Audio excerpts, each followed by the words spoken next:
The untouchable True School Sports Empire proudly presents something the boxing games are missing. Hey, what's going on? It's your boy BT, and I came here to talk some boxing with the thousands of True School Sports subscribers. Yes, we're here once again, a little earlier than usual because some people say, BT True School, these lives they've been late. So what is it? 7:46 Pacific time, which means it's 10:46 Eastern time. What would that be like?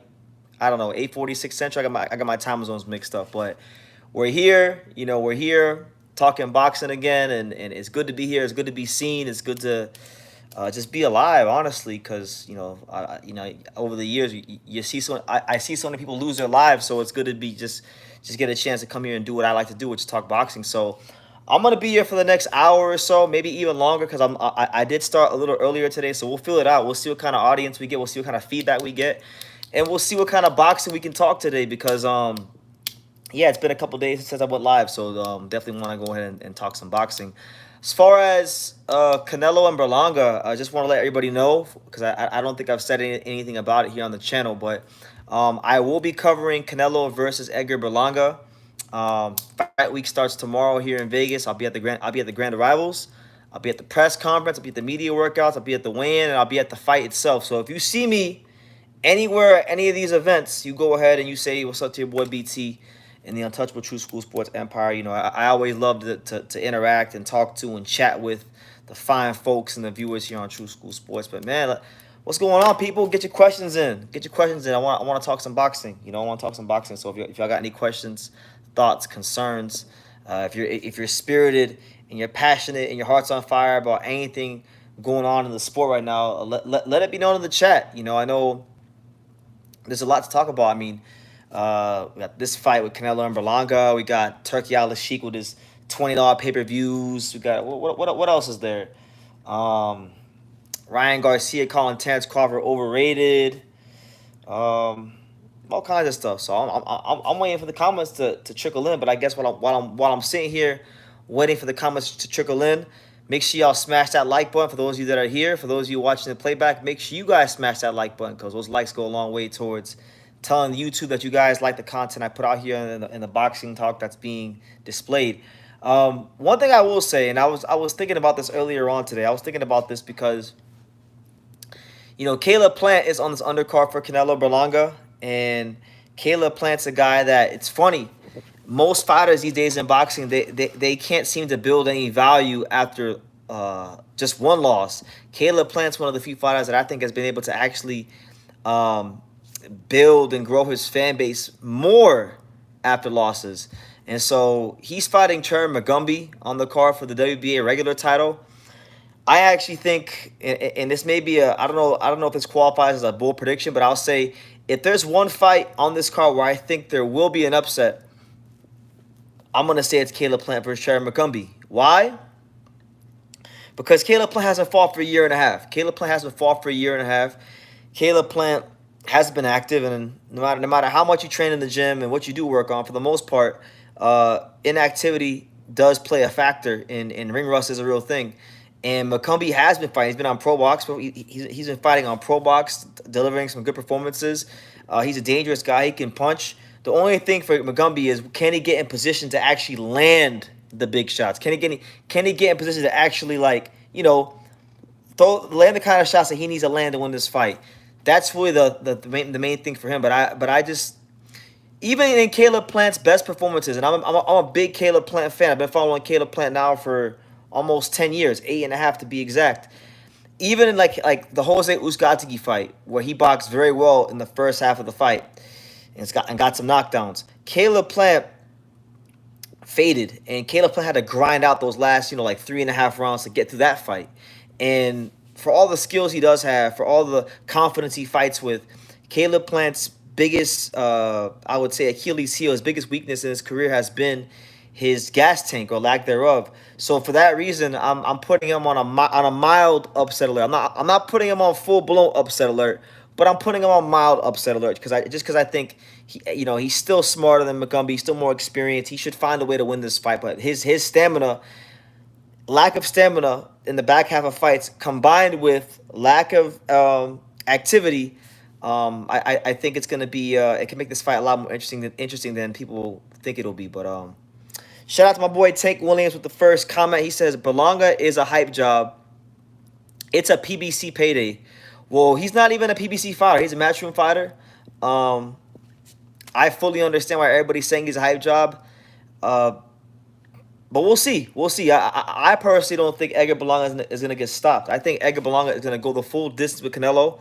I don't think Canelo's getting him out of there. I think Canelo Alvarez has shown in his last 4 or 5 fights, the ones that he wins and the ones that he loses, that he does have a tendency to fade in the back half of fights, and I believe that'll be the case again. He will fade again.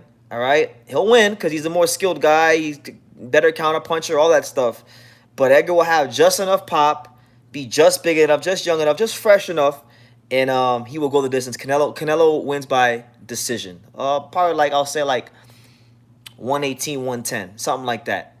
Maybe he hurts Berlanga, might even drop him once, but he's not gonna stop him. I don't think he's gonna stop him. I think Edgar Berlanga's punching power is gonna be enough to keep Canelo off of him. And Canelo's habit of him fighting in spurts and fading in back half of fights and his age. I think all those things play a factor. But listen, there's 9 of you here, and I only got 1 like. So guys, come on, man, don't be like that. Y'all, a lot of y'all were asking me, BT, when are you gonna go live again? Now I'm starting to show up live again, and y'all ain't smashing the like button. I mean, how does that work? Come on, man. There you go. Well, there's 1. There you go. Again, keep smashing that like button, people. Shout out to my guy, my man, T-Fam. He says, the fight I'm most interested in is the Fulton fight. I want to see how he looks in his comeback. And truthfully, that's the fight I'm most excited about. To hell with Canelo, to hell with Berlanga, to hell with Lara, to hell with Danny Garcia. You guys know, and I've said it many times before. I'll say it again. I said it before this year started. I've been saying it a lot during the year, and I'll say it again. 2024 was, and will continue to be the year in boxing of the featherweight division. Featherweight division has been delivering us a lot of good action this year. And Stephen Fulton finally making his featherweight debut. First fight since the Naya Inoue fight. He's a great addition to the weight class. He's an amazing fighter. Taking a good fighter, a good live body in Carlos Castro. And Carlos Castro is looking to spoil the party, to upset the apple cart, and ruin Stephen Fulton. Now, you guys know, Angelo Leo's my boy, and I'm part of Team Leo. I want Stephen Fulton to win, and I want Stephen Fulton to become world champion because I'm crossing my fingers for the rematch. Because I think it'll go a little bit differently this time at 126. But apart from that, just want to see for boxing. Stephen Fulton is one of these guys that for a long time he was, he fought top competition. I mean, top guy at the top guy at the top guy at 122, and then he fought Inoue and got the brakes beaten off of him. So when you lose the way he did, you just never know how a fighter's going to be psychologically. And I'm really excited about that fight. I'm really excited to see what he's going to do. I want to know, too, and maybe you guys can answer this for me.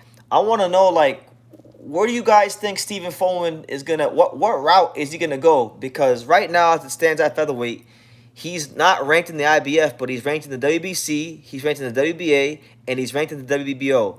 So he can go either one of those 3 routes. Which route do you guys think is the best for Stephen Fulton? Now, we know Espinoza is with Top Rank. He's WBO champion, so that's probably not going to happen for him. Ball is with, was it Frank Warren? Turkey Al-Ashik, and the Ray Vargas is the only PBC guy. So he's probably going to go the WBC route, and I know he's pretty highly ranked. I'm going to say he's ranked in the top 5 in the WBC. So, yeah, shout out to Stephen Fulton. I'm looking very forward to seeing how he looks. The main thing I'm going to be looking for from Stephen Fulton is his stamina. How's his stamina going to look? Because when he wasn't fighting a whole lot, when Stephen Fulton wasn't active, I just remember seeing him more times than I probably should have on social media in Miami, having a great time, living his life, this, that, and the third. He's been out the ring for a while. He even got there was a point in time where he got really, really big. So stamina is one thing I'm looking for, and definitely punching power. He wasn't a puncher at 122. Does maybe he become a bigger puncher at 126 now that maybe the weight cut's not as sharp? There's all kinds of questions to have about Stephen Fulton, and I'm looking very forward to them getting answered against a good, nice, solid, sturdy opponent like Carlos Castro. So, yeah, that's one of the highlights of the card for me, Let's see. Yeah, Tank. I think Edgar's gonna go the distance. You're saying 8 to 10 rounds max? Nah, man. It's going the full 12. It's going the full 12. I don't care what Canelo says. I don't care about none of that. I think Edgar's just gonna be a little bit too powerful, and Canelo's age and his stamina. Yeah. You should do your live earlier, maybe 9 your time. Well, I'm on the West Coast now. I'm not in South Florida no more. So right now, my time, it's not even 8. It's 7:56. So yeah.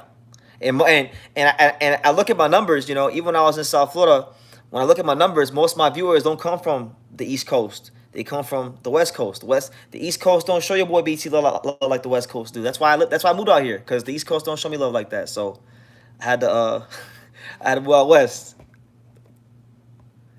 Did you watch the Russian card last Friday? No, I didn't. Who fought? Who fought on the Russian card? Let's go, Manuel Jaimes.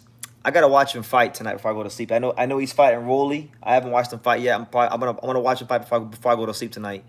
A lot of people, well, I was talking to a couple people in boxing. They're giving a pretty good chance. I was even talking to this one chick today. This one girl I'm talking to right now. She's picking Manuel Jaimes. So we'll see how it goes. We'll see how it all goes, man. We'll see if Rolly can at least right the ship and get a win, because who knows? Who knows what's really going on with Rolly?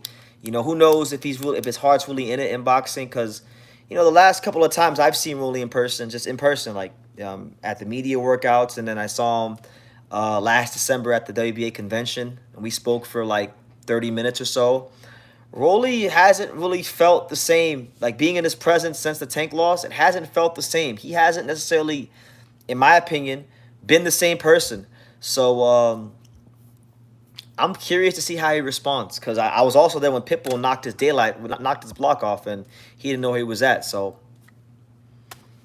we'll see how it goes for Rolly. Roscoe Stark, shout out to me, says East Coast. East Coast right here. I'm a big fan of you and Sean and your opinion on Turkey. Thank you, man. And yeah, shout out to Sean Tatel. I'll be with him tomorrow and throughout the week. So hopefully me and Sean can collab on some content this week for you guys. As far as Turkey, I made my opinions known on him. I don't want to keep spewing negativity out there in the world. But one thing I'll say about Turkey, right? One thing I will say about Turkey, because I see people they're going crazy over these $20 pay-per-views that Turkey's dangling in front of everybody, right? Now, you don't got to agree with me, but just hear me out. Now, I'm not complaining about $20. $20 is not a lot of money, and I think $20 is very reasonable for a pay-per-view.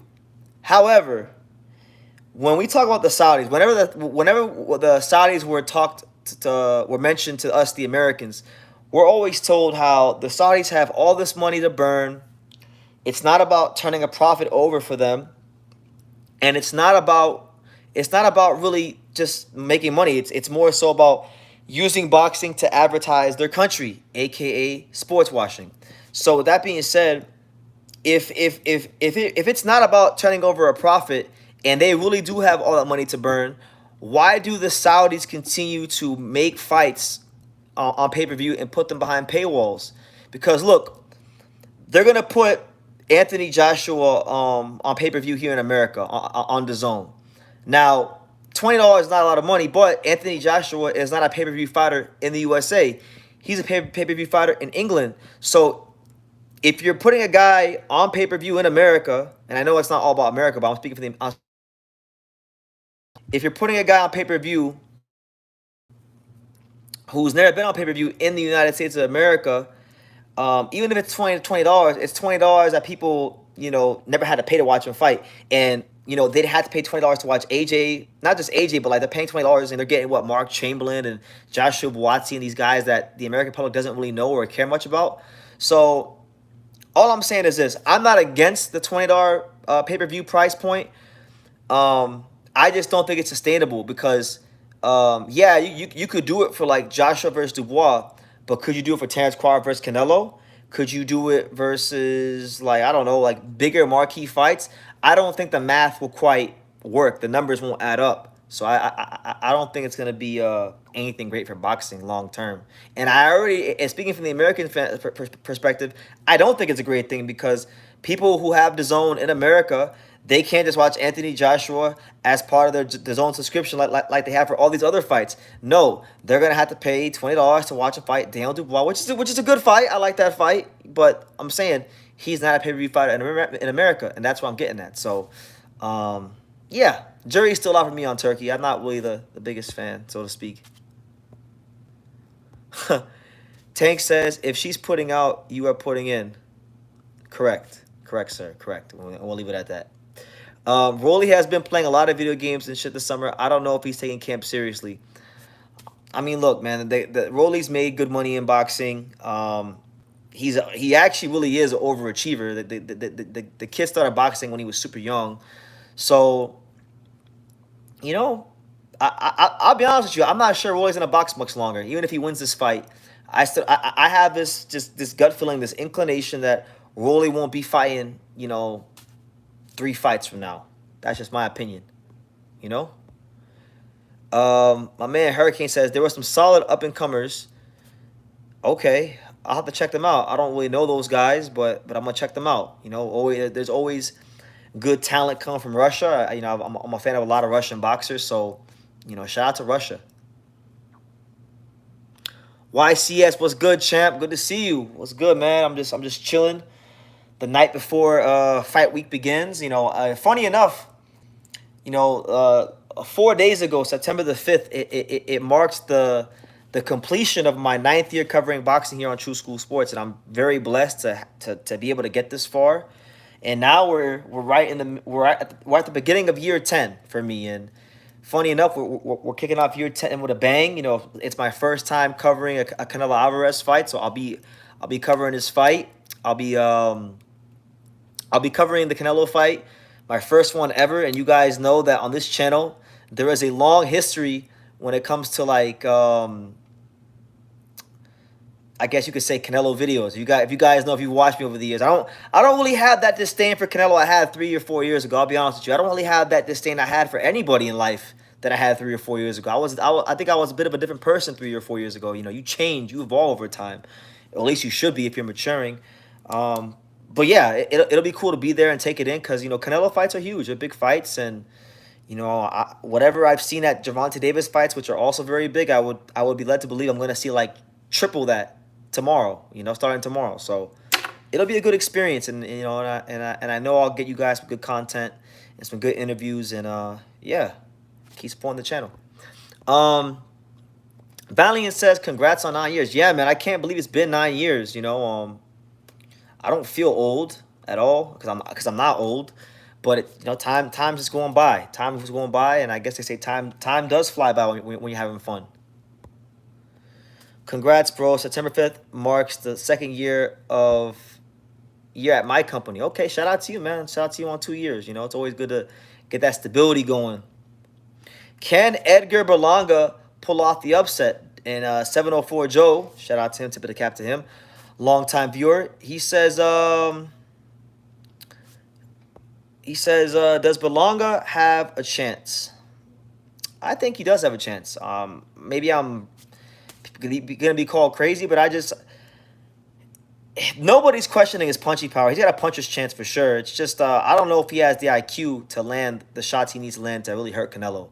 So for that reason, I think he'll probably win maybe 2 or 3 rounds at best. Canelo won't stop him though. I'm saying he goes the distance. I think his punching power and his physical strength will command enough respect from Canelo, and I also think that Canelo Alvarez will fade in the back half of the fight like he always does, no matter whether he wins or he loses. He just these days that's what he's doing in the back half of fights. When he's fighting Bivol, getting outboxed, he's fading. When he's fighting John Ryder in a war, he's fading. When he's doesn't matter. But I think it's going 12. I know that's not like the popular opinion, but I'm gonna say he goes 12. Jazz says, "What's up, bro? I ran into you at the Tank fight, and let me see. Can you refresh my memory? Where were you from? I'm trying to think of the Tank fight. I think were you the guy at the Tank fight that was when you walk into the arena? When you walk into the arena, were you the guy that I met just outside the MGM entrance? Because that's the only, I only remember maybe 1 or 2 or maybe even 3 people talking to them that I didn't know. like people that just watch the channel. So let me know. Uh, do I think Berlanga will bite Canelo? He's done it before, so why? I never rule it out. Something about these Brooklyn guys, these Brooklyn cats love to go ahead and bite people. Okay, yeah. Okay, Jazz, yeah, that's you. All right, so good to see you, man. Yeah, I always see you here, but I'm glad you brought that to my attention. I remember you for sure. Yeah, that was cool. That was nice meeting you. And yeah, just like I met Jazz guys from the Bay Area. If any of you guys see me at any of these things, I'm gonna be at all these events tomorrow. I'm gonna be at Grand Arrival, press conference, weigh-in, fight night. I'll be there. All that stuff. Everything in regards to Canelo-Berlanga, I will be at every single event. So if you see me, don't be a stranger. Say hello. I love talking to people that I love talking to folks that watch the channel. Kevin Effect says BMFNT. Nice to catch you live. It's nice to be seen live, man. I'm getting in my rhythm again. It's been a crazy 3 months. Today's September the 9th, so today's the 90th day since I moved from South Florida. I moved to Vegas on June 9th, and it's been a crazy couple months. And I really just now started getting settled into life in Vegas the last couple weeks, because I was in, as many of you know, I was in camp with Angelo Leo for like 5 weeks over there in Santa Fe, so I didn't really get time to settle in, but I'm settling in now, and I'm really starting to enjoy Vegas. I went to a musical. I went to this musical yesterday, and it was pretty cool down there at the Wynn. So pretty cool stuff. Life in Vegas is good. Yeah, my man Glenn, he says I got pics of BT and Pops. They're cool people. Thank you, man. Yeah, you was tall. You were a tall MFer, man. Shout out to you. Yeah, I live in Vegas. I moved to Vegas in June. I didn't make a big deal about it because I just wanted to focus on getting here and settling in. But yeah, I'm here now. I'm here, and it's good. Life is good, and I think the best is yet to come. I think the best yet to come, and I think life's about to get really good for me, honestly. So yeah. I want to say this too, guys. There's a really good fight. I wanted to bring it to everybody's attention. There's a really good fight on Wednesday night on the 11th on Pro Box. You guys know I love Pro Box. Please check out the fight on Wednesday night when Lester Martinez fights Joshon James. That's gonna be a barn burner. Lester Martinez, big puncher, Guatemalan, trains with Team Crawford, one of the top contenders coming up at 168. I think will definitely be on that world-class level really soon. And then you got Joshon James, a guy that's kind of been up and down between 160 and 168. Wiry, strong, skinny guy. He's another one you got to watch out for, Joshon James, for sure. Let me see who else. One bite and Canelo will turn Puerto Rican. That's right. Yeah, no, Lester Martinez, Joshon James is an amazing fight. I saw Joshon James fight this one guy, David Stevens, who was like a Ronnie Shields fighter, who had gotten a good one on Showbox, and Joshon James parked him in one round, and that's when he kind of got on my radar. So yeah, definitely a good one. What are your thoughts on Diego Pacheco? I love Diego Pacheco. Diego Pacheco is one of my favorite fighters from in the Matchroom stable. Diego Pacheco was a guy that. He's a guy that I still think has some room to grow, but the thing is, he's been so active in his career. I think he's had, 22 fights in about 6 years as a pro. He's one of the most active American fighters there is in boxing. And he's already ranked highly by the WBO, so he's already in line for a title shot at Canelo Alvarez. And what it really comes down to is, will his team allow him to take this fight, take the shot? We shall see. I've always been high on him. I've always thought of that original crop that Eddie Hearn had between Raymond Ford and Nikita Abibi, Oliver Jones III, Mark Castro, all those American guys. All those American guys that they had signed at first. He was the guy I was always the highest on, and I was a bit disappointed. I was disappointed when he fought Sean McCallum his last fight, but he kind of restored a little bit more of my faith in him after what he did to Sulecki. I wasn't like writing him off, but it's just like I saw him look really regular against Sean McCallum. He fought a good veteran in Sulecki, and and stopped him in a fashion that I didn't think he would stop him in. I thought he would stop him, but not with a one-punch left hook to the body, you know? So, yeah, I like Pacheco. YCS says, does your boy Leo have intentions on unifying? If it was up to him, he'd love to unify the division. And we talked about it. We talk about it almost every day, damn near. Angelo's next fight is probably going to be against his mandatory challenger because all the champions that he could unify against are all booked with fights. And mind you, they were all booked with fights before he even fought Venado. So Espinoza is fighting Robesi in December. Nick Ball's fighting Ronnie Rios in October. And Ray Vargas, he hasn't announced what he's going to do, but he's fully expected to fight Brandon Figueroa for to defend his title. So everyone's booked. But after that, you know, be nice. You know, Bob Arum, when I interviewed him, he didn't sound like he wanted to make the fights happen. So it's not really up to Angelo. Angelo wants to fight these guys. It's just really it's up to Bob, you know. Angelo, listen, Angelo's fought what? 4 times in 9 months. So he's got no problems getting in the ring. It's just about is Top Rank gonna allow him to do that, you know?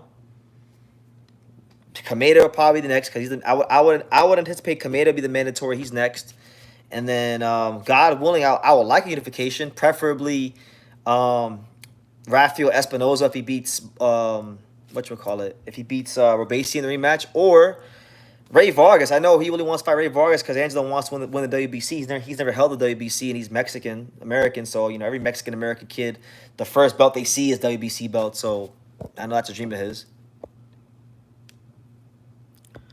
Congrats on your move. So now you can pop up on It Is What It Is show as the show is in one of the hotels in Vegas. Closed mouths don't get fed. Reach out to them. They need a true boxing analyst. Well, you know what's funny, man? It's crazy. It's crazy you're saying this right now. And I wasn't even going to...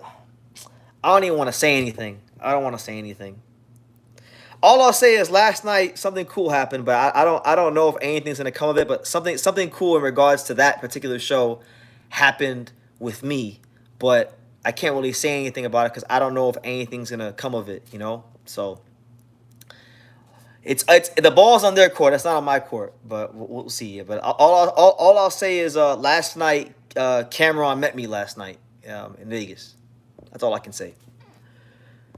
I don't like how high he is rated, but not fighting guys in the top 10, 15 suspect. Who are you talking about, Hurricane Hank? Are you talking about Lester Martinez? You talking about Angelo? Who are you talking about? Fuck it. You know what? I'm just gonna tell the story because you brought it up. I feel like this is I gotta tell the story now because you said you want me to pop up on the Cameron show, the It Is What It Is podcast. I'm gonna tell you all the story so y'all can know the real what's really going on with your boy BT right now. All right. So last night. I got a phone call. From a friend, and he had tickets to this musical. Right? There's this musical in Vegas down at the Wynn Hotel called It Is What It Is. Not It Is What It Is. It's called The Awakening, and it's at the Wynn Hotel. So once I got word of these that I was gonna get gifted these tickets to this musical, and you know I'm not a musical guy. The only musical I've ever seen is A Bronx Tale on back in Florida. I saw the Bronx Tale musical one time a couple years ago. But so yeah, I get these tickets from a friend of mine, and then I call up Angelo. You know, I actually went with Angelo to the musical because that's my guy.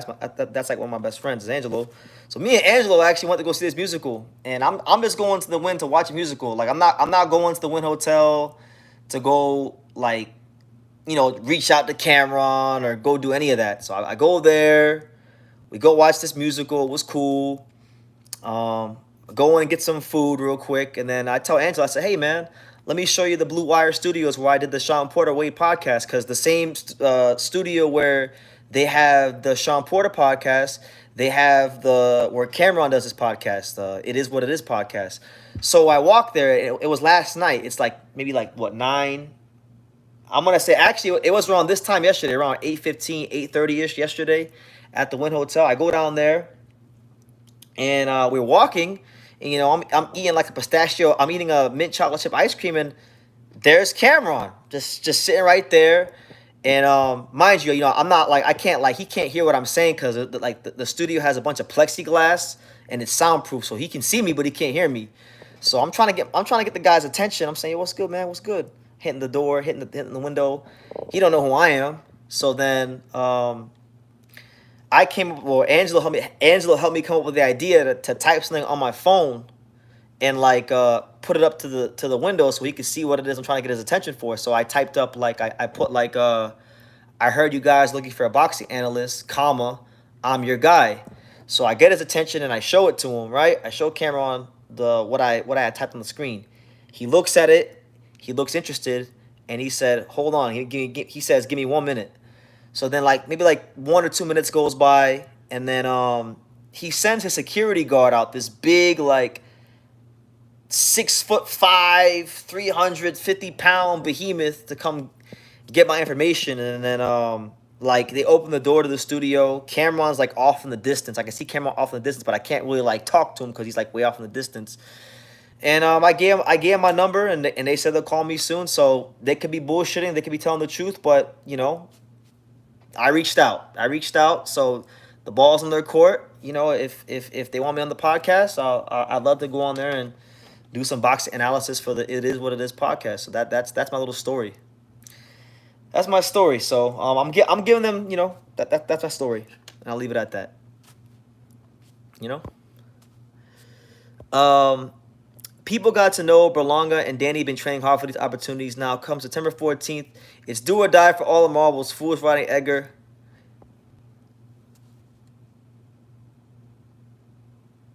Yeah, I think it's like Edgar Berlanga's got real punching power. One thing about it is that guy has concrete in his hands, like real fight changing punching power. My only thing is, and one thing I can't say about Edgar, I think he has the right mental approach to this fight because he hasn't. He has the right mental approach to this fight because he hasn't been talking about his power and how he's gonna knock him out. He's been saying in the whole build-up, this fight's about IQ, and so what that lets me know is he knows that he's gonna need to be on a different level mentally to even be in position to land the shots that he needs to land to win this fight. So I like that aspect of it, but I still think Canelo's just too experienced for him, and I think he will go the distance, but he's not winning the fight. But I think I'll learn a lot from it.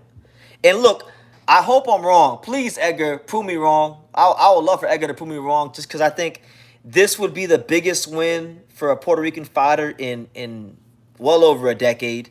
We'd have an instant superstar overnight. Instant. Like, it would move the needle in the sport like never before. That's crazy, B tweets. Swing back through in 2 weeks. I'm not gonna give it 2 weeks. I'm gonna give it about 1 week. So they got about a week, and then I'm gonna go back there and see what's up. Cause yeah, it was. I'll tell you. You know what? I'll tell you another story about the Cameron and Mace thing, because I remember when I was in training camp with Angelo Leo. We were in the gym one day. We was out there in Santa Fe in the gym. It's like the middle of training camp. It's like July, and a good friend of ours out in New Mexico, he had brought to my attention that, I guess, in the midst of a rant that Cameron and Mace were having about Shakur Stevenson being a boring fighter, they had mentioned that they needed a boxing analyst. They were looking for a boxing guy, and so he had told me that they said that. So then I went back and I watched it, and I found out that they did say that.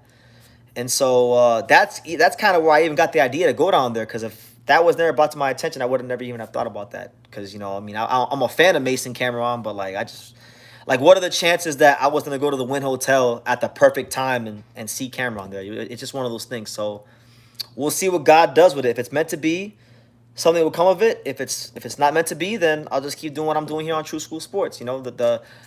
I always say, no matter how fast or slow, that subscriber number ain't going down. So that's how I take it.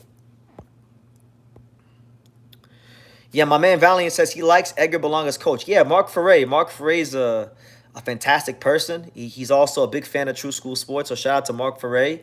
I think he's gonna have Edgar on the right mental approach. They have a good rapport. They have a good way of communicating, because that was his original coach. So I'm looking forward to see how not just Edgar handles the big stage, but how does Mark handle the big stage? Because this Canelo stuff, it's different. You know, when he fights, the whole eyes of the boxing world are on you, and you got to have real mental fortitude. And you got to have a deep level of concentration to deal with all that. You know. But it's your boy BT, Brendan Taylor, the untouchable True School Sports Empire, kicking off the week live and direct here from the high-tech True School HQ. Make sure y'all smash that like button. Don't be stingy with the like button. You know, super chat. If you're new to the channel, definitely subscribe. You know, we here. It's the home of boxing. Berlanga gets the key to the island if he beats. Yeah, because I mean, it's not like Canelo's had a whole lot of Puerto Ricans to fight in his career, but that's one of, you know, that would be huge. You know, Edgar understands the Mexico-Puerto Rico rivalry and will risk death. Will rather risk death than lose. And this fight preparation can make him a better fighter. Edgar has nothing to lose and all to gain. That's what I'm saying. Fighters with everything to gain, nothing to lose, are very dangerous. And he's young and he can really punch. And it's just about, okay, can he make enough tweaks in this game to win the battle of positioning? Conventional wisdom probably says no, but boxing is not always about conventional wisdom. Boxing is the theater of the unexpected. So that's why we're all going to tune in. That's why we're all going to watch. That's why I'm going to be there covering the fight and yeah. So we'll see how it goes. Where's I want to know too, like, where is everybody watching the live from tonight? Like, where are you guys from? Let me know what city, what state, what continent you guys are rocking from. You know, I want to take a roll call, so to speak. One good overhand right is gonna buckle Canelo. I don't know about that, man. One thing I can't say about Canelo is if he don't got nothing else, that man got a chin. He has granite. He knows how to take a punch. So maybe a series of overhand rights, but I don't think one singular overhand right hand is gonna do it for him. So that's just my opinion. But we got the Bronx in the building. Shout out to my man Valley in the Bronx. Shout out North Carolina, the home of, you know, my favorite basketball team, the Hornets, unfortunately, and my favorite NFL team, the sorry ass Carolina Panthers as well. You know, shout out to the Charlotte NC. Even though I'm not like a big basketball or NFL fan these days, but you know, those are still my teams. My man Maryland, got Maryland in the building. We got the Moon. Hurricane Hank says the Moon. RC in Hartford, Connecticut. Kevin Effect in Rhode Island. And Gotti TV says, check it in, BT. Excited for that Pro Box fight Wednesday. Oh my God, it's gonna be a banger. I keep telling everybody, if that fight goes as good as it can go from an excitement standpoint, that could be that has the potential to be one of the top 5 most exciting fights in the history of Pro Box. I mean, those guys can really crack, and I think their styles are gonna mesh very well. So, kudos to the matchmakers in advance. You know. Canelo beat up Kermit Cintron back in the day. I think people are still on Berlanga, to be honest. Fearlessness is on Berlanga. Yeah, I like how he's been approaching everything in the build-up. Hopefully now with all the lights on him, and now that it's getting close to that moment of truth, hopefully he doesn't cower away in fear, you know? And we'll see.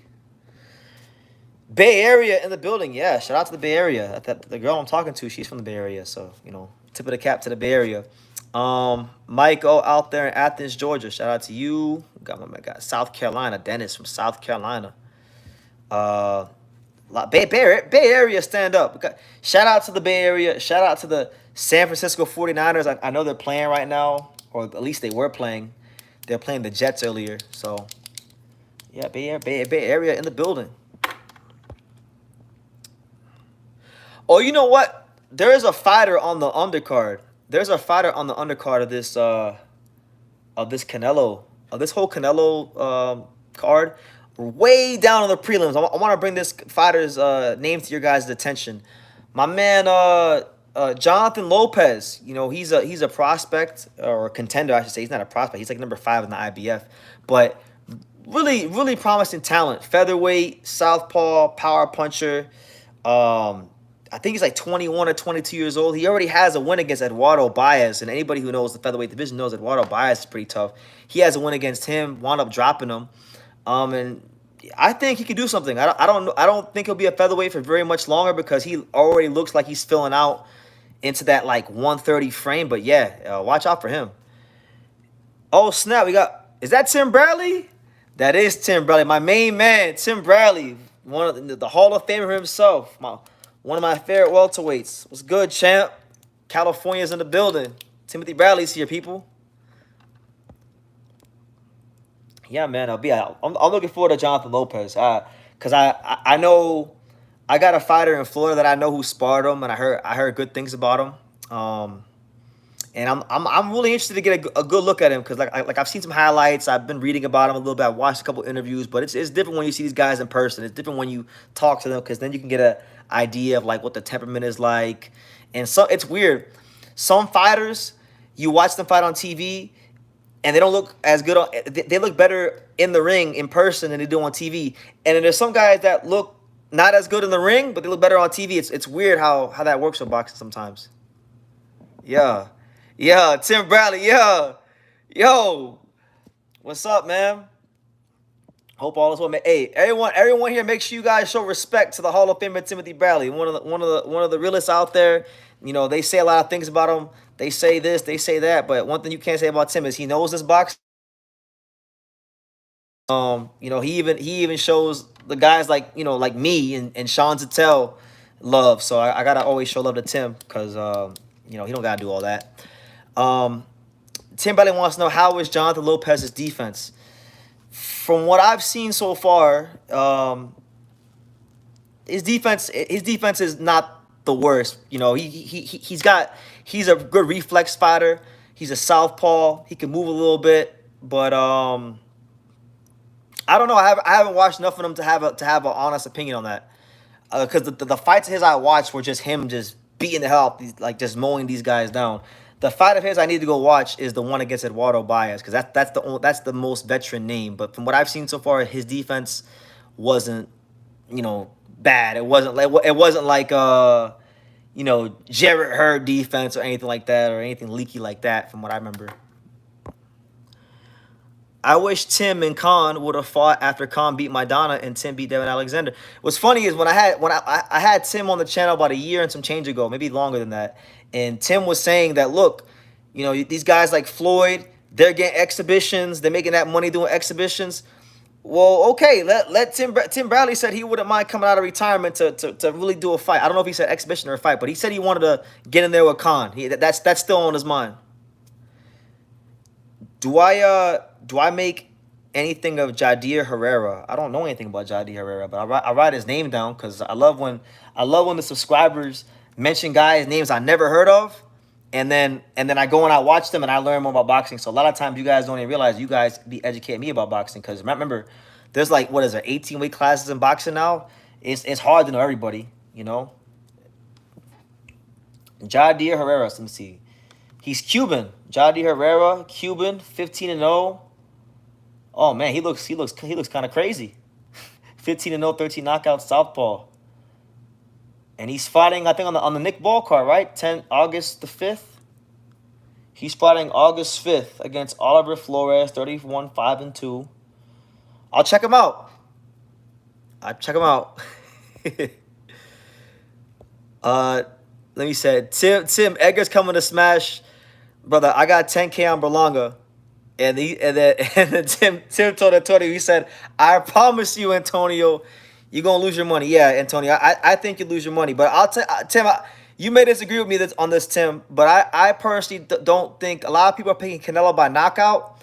I'm not picking Canelo by knockout. I'm picking Canelo by decision. I think Edgar will have enough punching power to keep Canelo honest. And I also think that, Canelo these days at 168, it hasn't really mattered if he's been winning fights or if he's been losing fights. He's been fading like at the back half of every fight, and I think that trend will continue because he was fading towards the end of the third Golovkin fight, Bivol, Ryder, even Munguia to a degree. He didn't have the same energy he had later on the fight. So I think he wins a wide decision, like a 118, 110, something like that. Maybe he buzzes Berlanga, but I like this fight. I like Canelo by decision, not by knockout. That's just me though. Kevin Effect says, And well, D Style says, and by the way, shout out to D Style with the super chat. Tip of the cap to you. Thank you so much, D Style. He says Canelo beats Berlanga easy, and it won't be close. I don't think it'll be close either. I just think Canelo is too experienced. Edgar Berlanga, one thing that I've been continually in all his fights like looking for is some sort of like, I wanted him to add some feints to his game. He never really learned, like in his fights, he don't really feint. He don't do a whole lot to offset the rhythm of his opponent. So when he commits to a shot,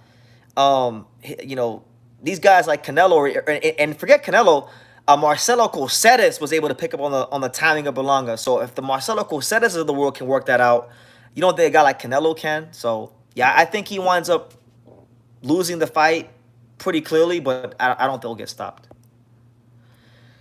Canelo lost his power after he was quoted, "I'm going vegan" during the Bivol training camp. Yeah, he did say that. He did say that. And, listen, Canelo could have been, for that fight, he could have been vegan. He could have ate all the meat in the world. He's just, that's not a matchup I think he'd ever win. They could fight like 10 more times. I don't think Canelo would ever beat Bivol. Bivol, see, all the things that I want Berlanga to do, Bivol does all those things, like the feints, the way he had the program with the jab. He's able to make Canelo reset and control the pace of the fight because of how he fights, because of the feints, because of that distance control he has.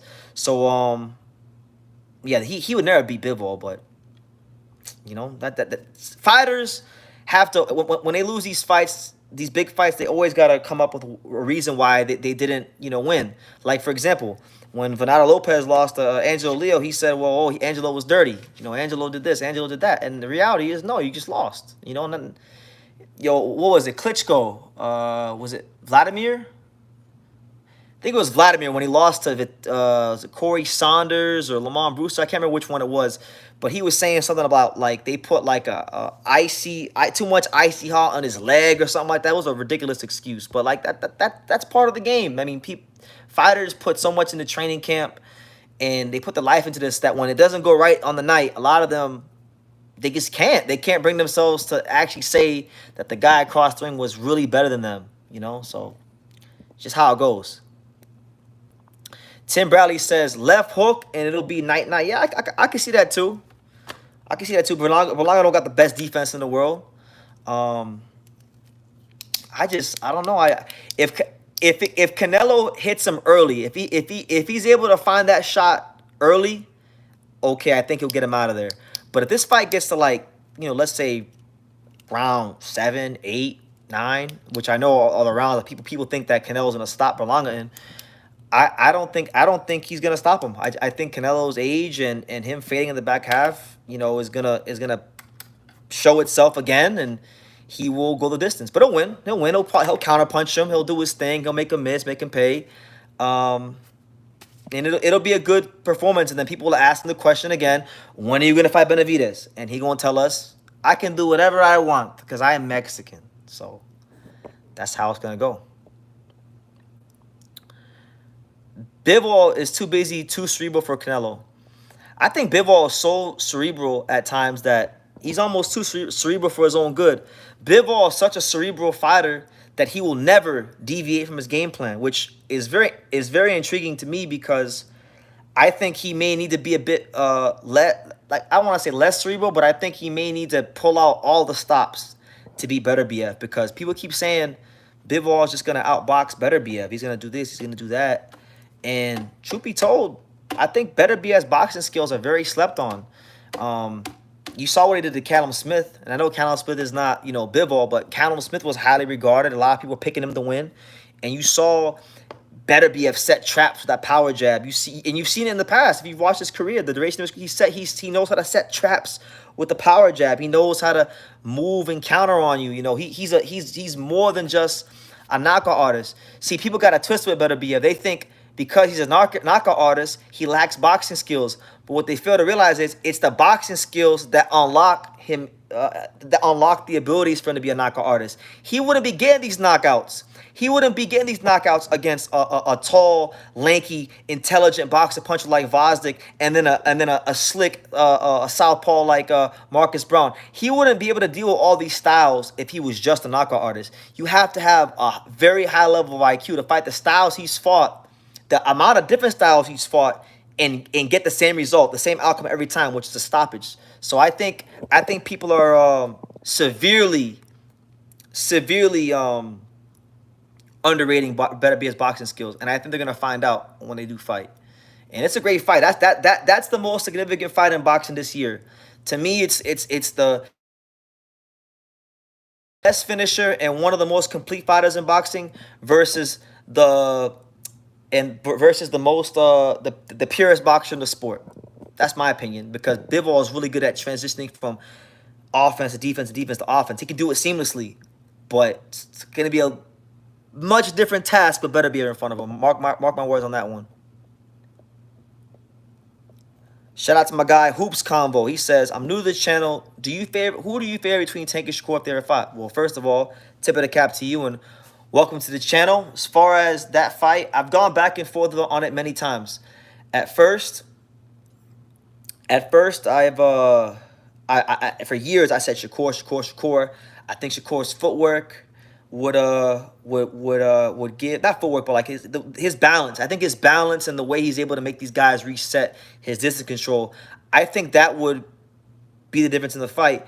But as times went on and I've seen like the IQ of Tank and the way he's able to set out these knockout shots, now I'm kind of leaning towards Tank. It's a real pick'em fight. If I had a gun in my head, if I had to pick somebody, gun in my head, I will go with Shakur Stevenson, just because in that scenario, I think Gervonta Davis gives away a lot of the early rounds, and as smart of a fighter as he is with setting up these knockout shots, Shakur Stevenson is not a fighter, I believe, at least, you can give away 2, 3, 4 rounds against. You can't be down no 3 rounds to 1 or 5 rounds to 2 against Shakur Stevenson. He's one of those guys where I don't think that'll fly. So I would say he wins a decision, in my opinion. What do you think?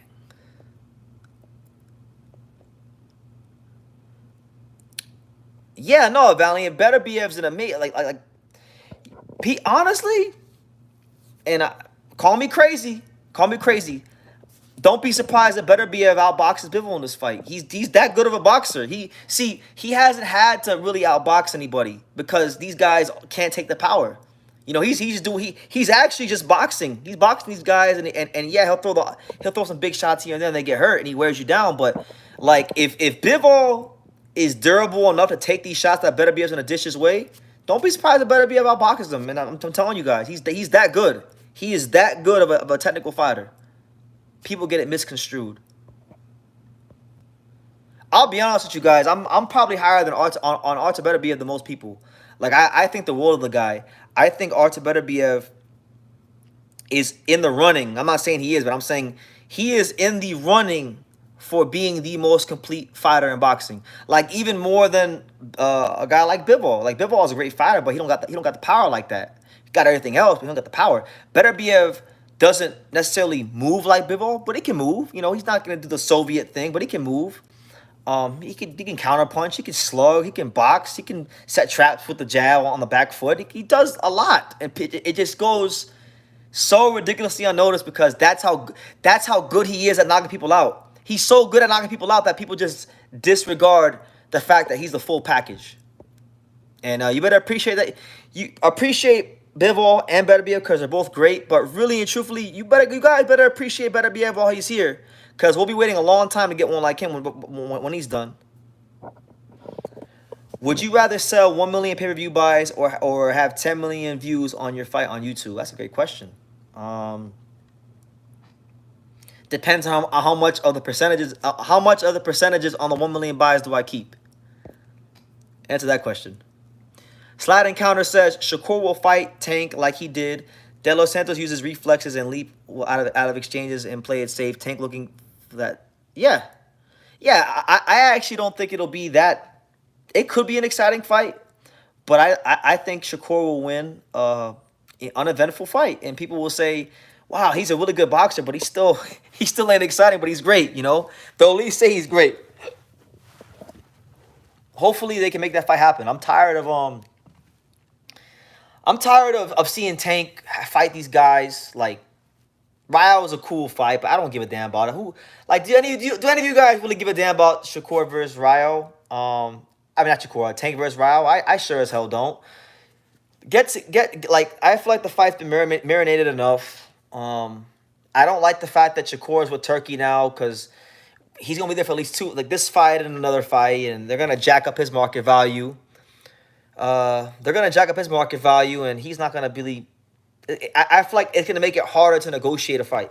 That's how I feel. So, God willing, in the near future, it happens. Addery Pennant says, BT, who would win, Moses Itamo or Lenier Perot? That's a good fight. Lenier Perot is the next Cuban heavyweight sensation. Moses Itamo is like the next big thing from the UK, so to speak. Um, I like them both, but I say right now, Lenier Perot is too experienced for Moses. Moses needs more experience to deal with that Lenier Perot. Uh, I think Andy Hiroka should get his opportunity against Raul Valenzuela. Andy Hiroka, see, I haven't had a chance to really talk about him and his performance, but Andy Hiroka put on a star-making performance. I mean, Ismael Barroso was the big bad wolf of the division, a guy that not a lot of fighters were jumping up to fight, and he fought him and beat him easy. Beat him easy. He showed. See, now Andy Hiroka with that one performance, he's even changed my perception of him a little bit because he was one of these guys that had that one good performance against Jinzaki, but he was kind of like I kind of looked at him as like he was okay, but now you add the Barroso win to also having a win against Jinzaki. I would say that yeah, he's someone to really watch at 140. And I would like his chances a lot against Ryo. That's a great fight if they can get it done.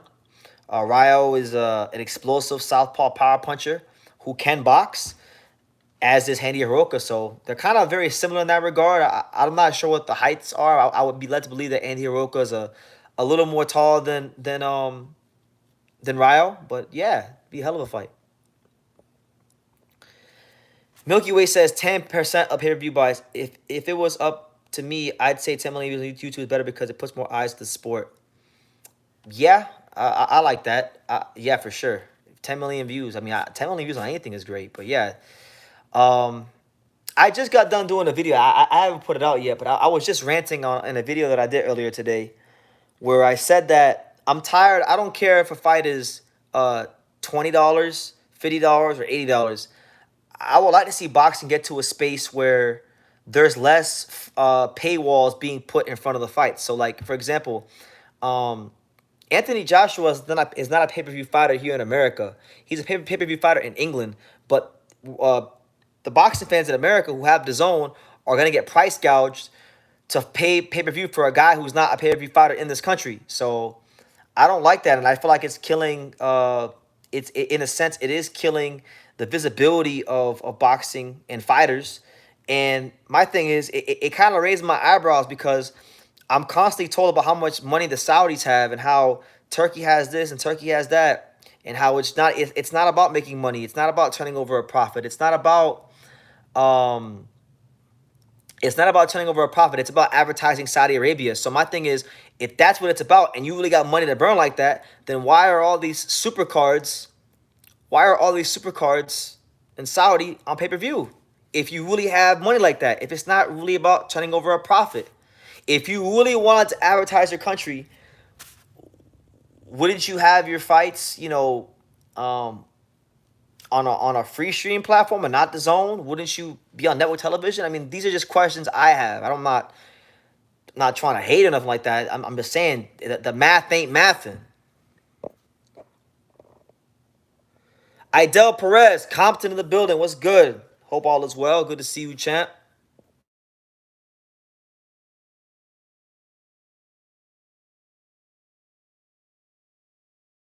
right, then tip of the cap to you. But I'm gonna tell you this: if you gotta fight that Chechnyan Russian Artur Beterbiev, it's gonna be a very, very not so good day for him. I'll be honest. I don't think Benavidez can beat Beterbiev. I don't care how old Beterbiev is. Bivol's not beating him, and Benavidez ain't either. I'll tell it to you guys like this. And I have a very high opinion of Artur Beterbiev, and he might actually be the only fighter in boxing I have this opinion of. But I think he's not. I think he's going to retire undefeated. I think he'll probably do one or two more fights, and I think he'll retire unbeaten. He not losing no fights. He's gonna retire as one of the all-time great best light heavyweights to ever put on boxing gloves, undisputed, and potentially I don't know this part, but he'll be undisputed. Um, Potentially with the 100% knockout ratio.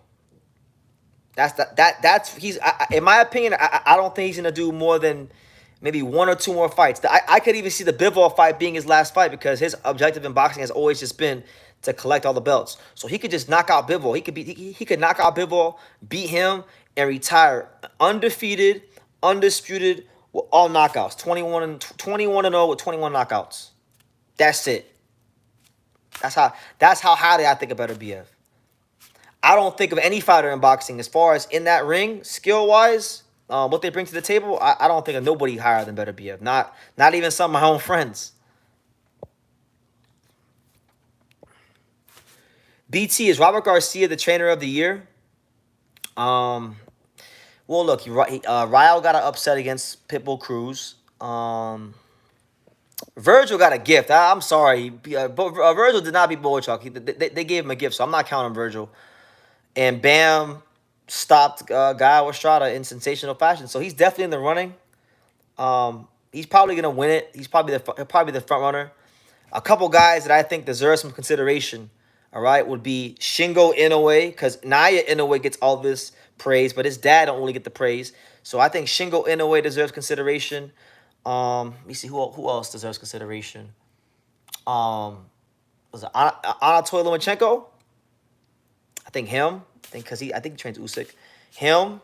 I'm gonna throw Miguel Leo's name in the hat. Angelo Leo been the most active fighter in boxing this year at the championship level, and he's they're world champion again. So I think he deserves some consideration. There's a lot of great trainers out there. I can't think of one. There really isn't one trainer in my opinion that sticks out. Robert will probably win it because Robert has the the biggest stable of all the guys I'm mentioning that are like, in big fights doing things right now. So, yeah, probably Robert. I feel like, though, for me, personally, I really feel like Miguel Leo should get some consideration just because, like, Angelo wasn't really supposed to be Finado. And they fought, like, what, 4 times in 9 months. And people always say they love activity, so here's some activity. And, I just... Not saying he got to win it, but, his name should be in the hat. BT, where is the American heavyweight boxers? In the NFL, in the NBA? That's where they're at, to be honest with you. The only American heavyweights right now we got, obviously, Richard Torres is the guy that most people know because he's been on the top-ranked cards. He's, got a big pedigree. My favorite American heavyweight is Lorenzo Medina, the Giant Killer. He's a prospect right now. He's like 10-0 or something like that. South Florida's very own. Good fighter. Still has to develop, but I like him a lot. And really outside of that, there's not a whole lot of young American heavyweights, so anybody who is out there that's an amateur heavyweight boxer, feel free to step up to the plate when you turn pro. You got Diego's brother, Fed Pacheco, who's still like really early in his career. We don't know what he's going to be. He's got a lot of development to be had. So, yeah. Daniel Rubin, what's good? Pro Box. What's up? Yes. So, let's go, BT. Let's go, Pro Box. Joe Sean James, Lester Martinez on Wednesday night. Yes, sir. Kevin Effect says he wants Saudi to put Leo Fulton rematch on the next big card. I ain't against that. I would like to see my friend get paid well, and I would like to see the opportunity to, more importantly, avenge the only loss on his career. But I don't think it happens next. I think Stephen Fulton, in order for that fight to happen, Stephen Fulton would have to get a belt because the belt that Angelo has is the only sanctioning body that Stephen Fulton is not ranked in the top 15. So the only way they fight, I think, is going to be in a unification scenario. So he's going to have to beat Carlos Castro, and then probably beat either Ray Vargas if he still has a title, or maybe beat Brandon Figueroa in a rematch. So I'll say it like this: if Stephen Fulton is good enough to become a world champion again, the Angelo Leo rematch will happen for sure. But he's not going to get like, because he's not ranked. He's not ranked in the top 15 of the IBF. And they made Angelo Leo run around to get a title shot again. So why should they just give people a title shot? That aren't ranked. Virgil did beat him. Those weren't even knockdowns. Yes, they were. They both were called knockdowns. Virgil lost to him. And Virgil not only lost to him, he lost to him, I would say, quite clearly. Lost to him. And he didn't fight bad. Like, he didn't fight horrible. It's just, I thought they had the wrong game plan. And he looked, even if you thought he won, he didn't look like Virgil Ortiz in that fight. That's for damn sure.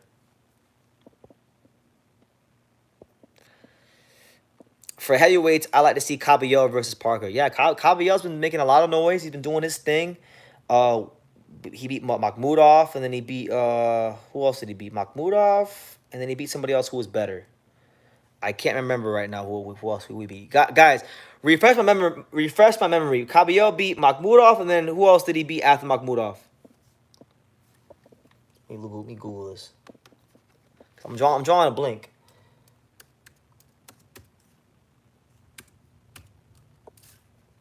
Because, yeah, Caballero, see, that's one of the guys that Turkey's done right by, that like a middling contender like him.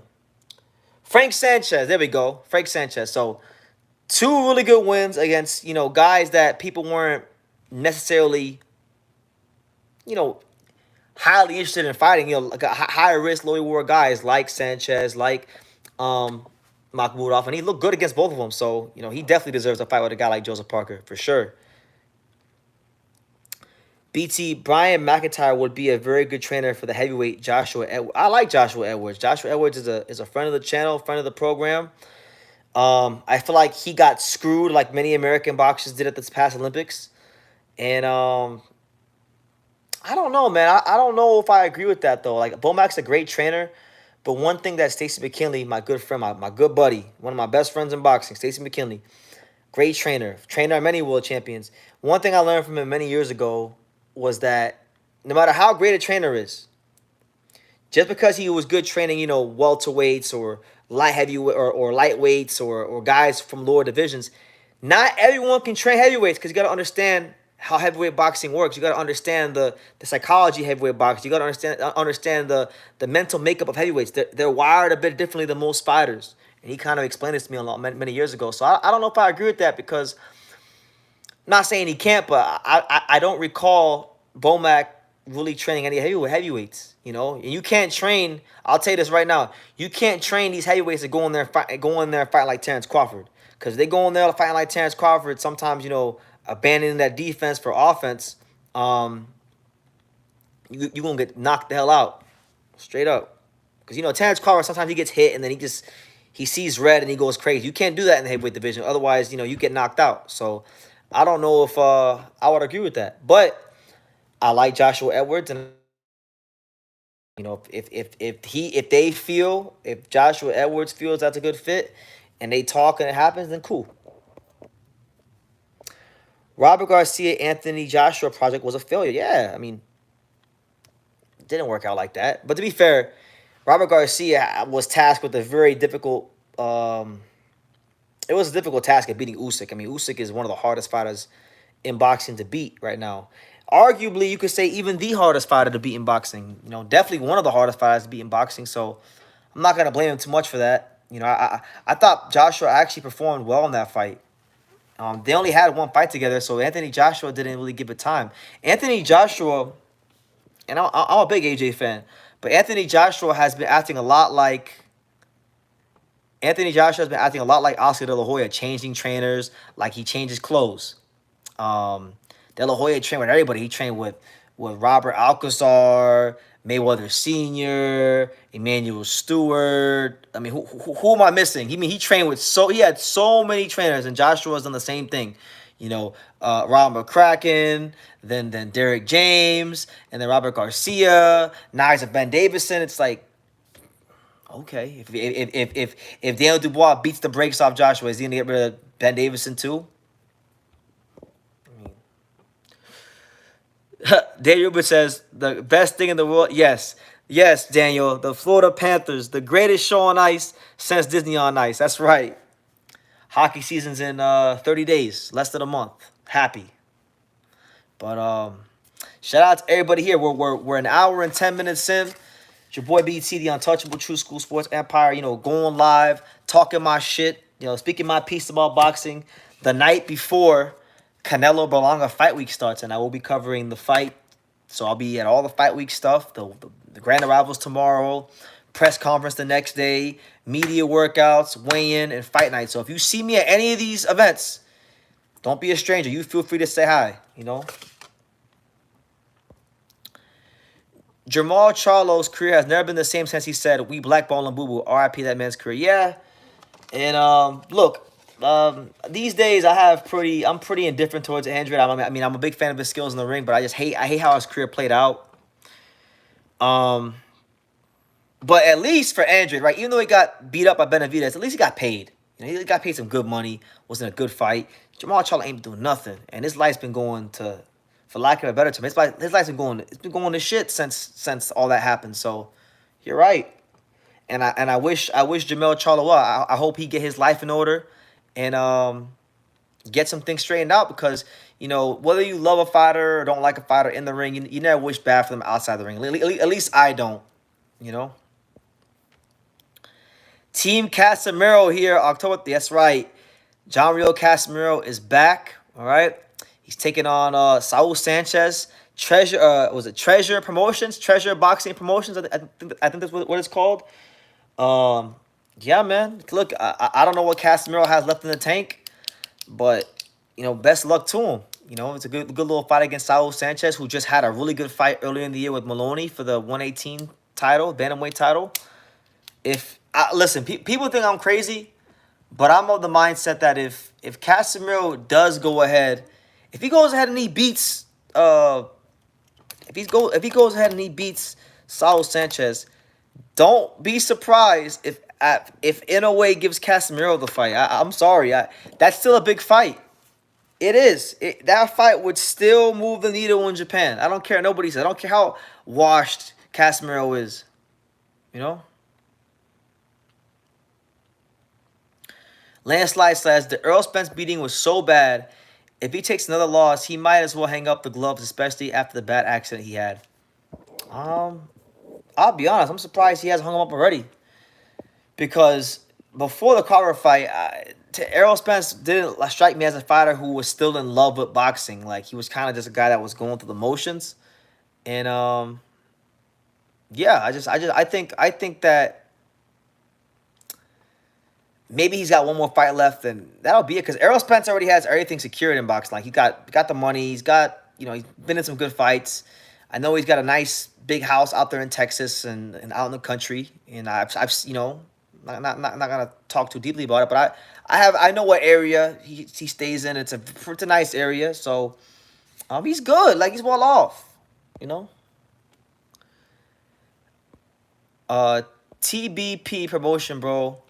Keep an eye on me, Fly. Okay, I'll keep an eye on you, man. Shout out to Team Casemiro and all the fine folks in the Filipino boxing community. I got a lot of love for the Filipinos. They've shown me a lot of love over the years, and they're nice, humble, hospitable people. So shout out to Casemiro, Mark Magsayo. Who else? You know, all the Melvin Jerusalem, all the Filipino boxers. BT, who is winning the rivalry between the Japan and the Philippines? Now, look, there's great fighters from both countries, but Japan, I think, as of late, has gotten the better of the rivalry. But, you know, the Filipinos are never to be underestimated and overlooked.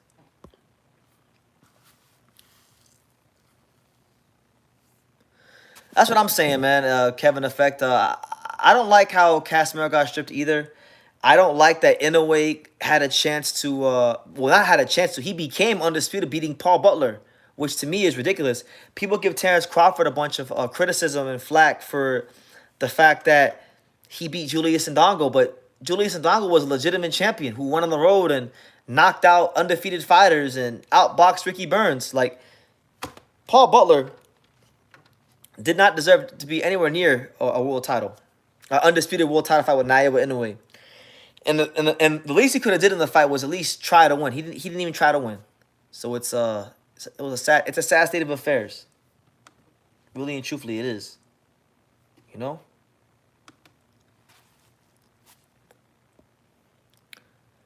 I'm rooting for Melvin Jerusalem versus Hoyt. Yeah, Melvin Jerusalem's a beast, man. And the Filipinos, they've done a great job of uh reestablishing themselves in the 115 division. Who was it? Jerusalem is champion. Now you got Oscar Collazo. You got one guy from Thailand that just won a title, and then who else? Who's the other? I'm pretty sure there's two other Filipino. There's another Filipino, and I'm blanking out on who it is right now. But it was crazy because like half of the 105 division was all Japanese. Yeah, Melvin Jerusalem and Pedro Tajuan. These guys beat the brakes off of the Shigeoka brothers and supplanted them. So now Oscar Collazo is probably the number one guy in the division, and we'll see if Oscar Collazo can get to the Philippines if he winds up fighting them. 105 is a good little division right now.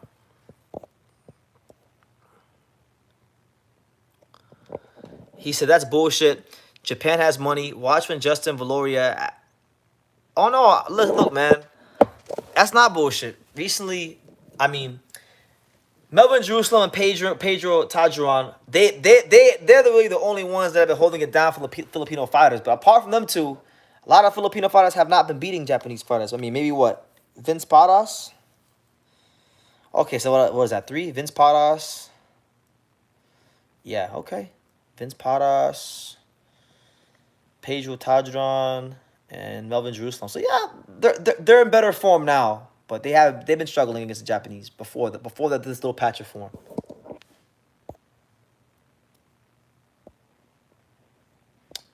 Let's be real. Berlanga is from New York. Why are they promoting him like he's from Puerto Rico? This is not a real Puerto Rico versus Mexico fight. This is more like New York versus Mexico. I hear you. Listen, anything to sell tickets. Anything for that almighty dollar. Let me see. Shout out to everybody here. It's your boy BT, the untouchable True School Sports Empire. We're live. That week starts. Get your questions in, man. I'm probably gonna end this live soon because I'm getting a little tired. And I do want to go to bed early. So,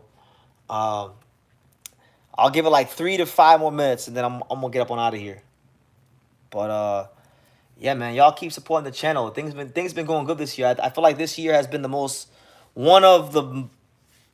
it's actually been quite possibly the greatest year of my life this year, and there's still 3 months to go. And covering Tank fight, covered now Canelo.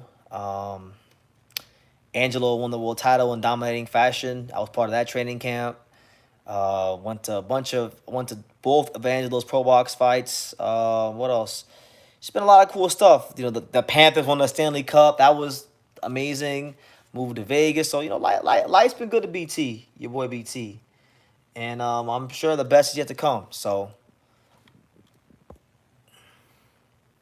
Team Paras here as well. Okay, shout out to Vince Paras. Tell him to bring me back one of those ring card girls that he always hugs, because I always see him hugging the ring card girls. He's the only boxer I've seen do that. Dude's shorter than me, wins his fights, and then he's over there hugging the ring card girls. He's a dog. He's got that dog in him, and I respect that.